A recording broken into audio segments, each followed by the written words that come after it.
So this lines, these line rules we have here. The first one is think about line. You can go up, you can go down, you can go left, right, right? But our reality, it's more complex than that. We can go inside the page, you know, or outside the page.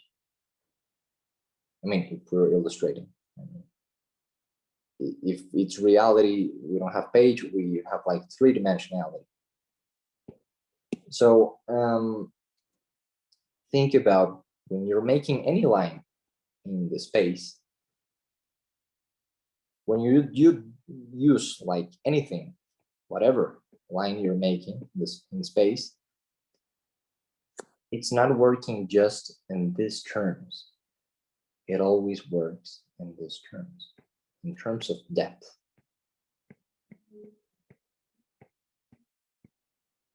And when you think about terms of depth, also think about how this shapes you create in this space turn and exist in a three-dimensional way.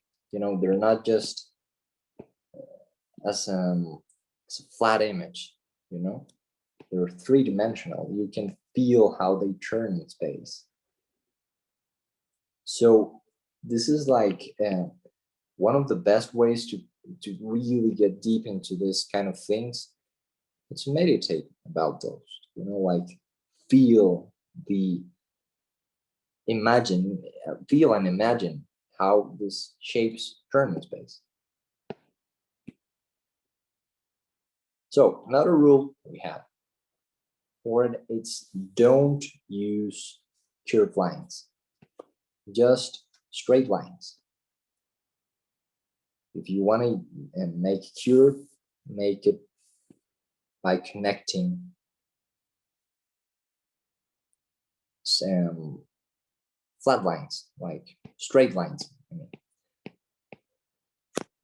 The great thing about this is that when you think about the horizon line,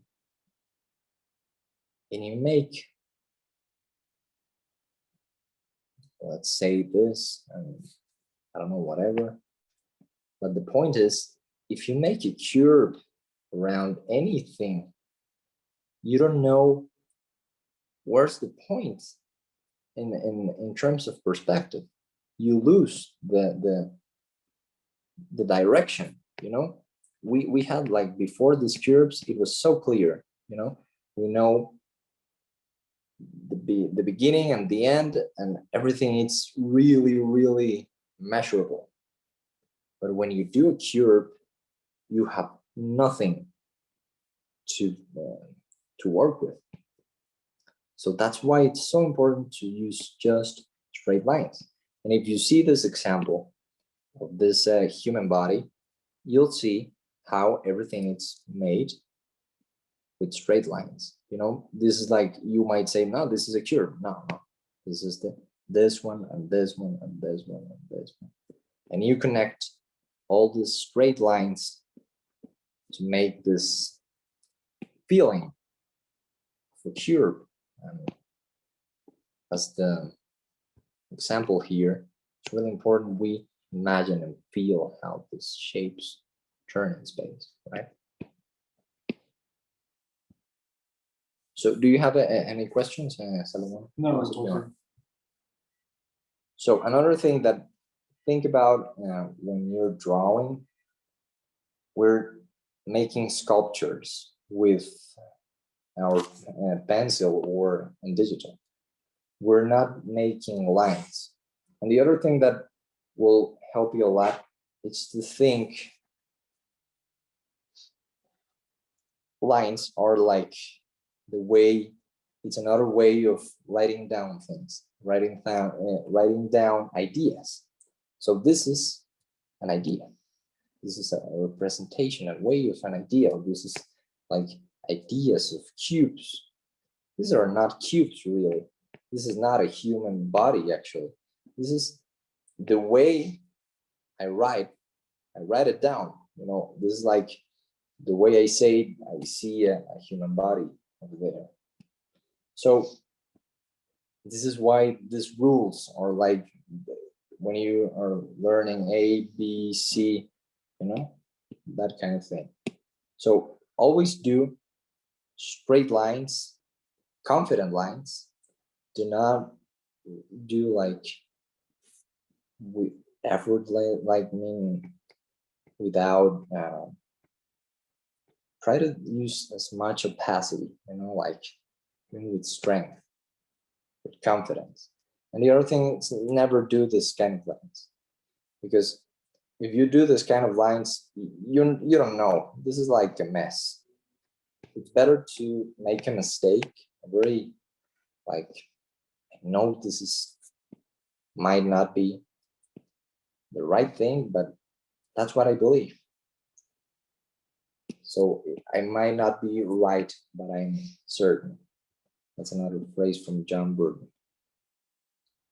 So then we go, how do we construct, a human body? Like,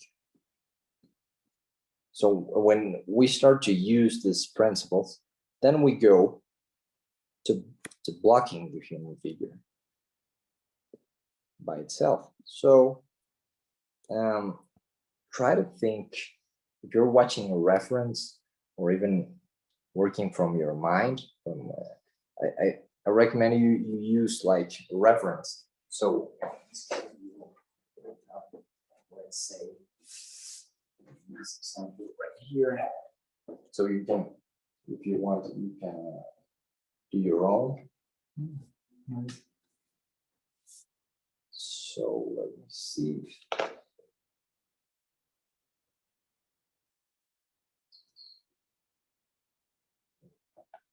So try to think in terms of like these steps, these 7 steps.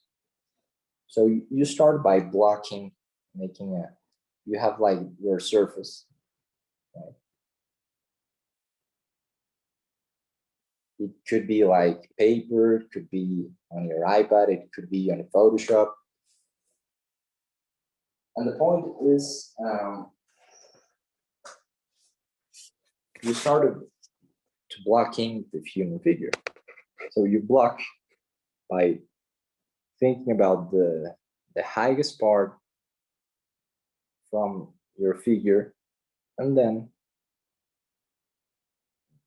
the down part, from your figure. And you start to block those. You start to block and then block the sides of this figure. Once you have those, start from bigger to smaller shapes, always. So, as in the example, you see we make the hips, shoulders, to think about this bigger shapes, and we start to block in the third, the shape, the specific shape of those, of that torso and those legs. Then in the fourth one, we start to make maybe the arms. It might change a lot depending on the thing you're seeing. The most important thing here is to go from the bigger shapes to the smaller ones.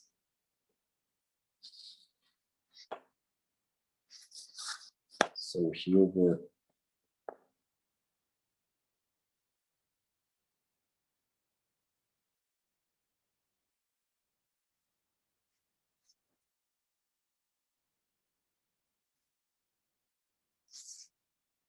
and start to think like about if the shape you're making, it's inside a cube, inside a big cube, and then you're cutting the edges of that cube to make a specific shape you want.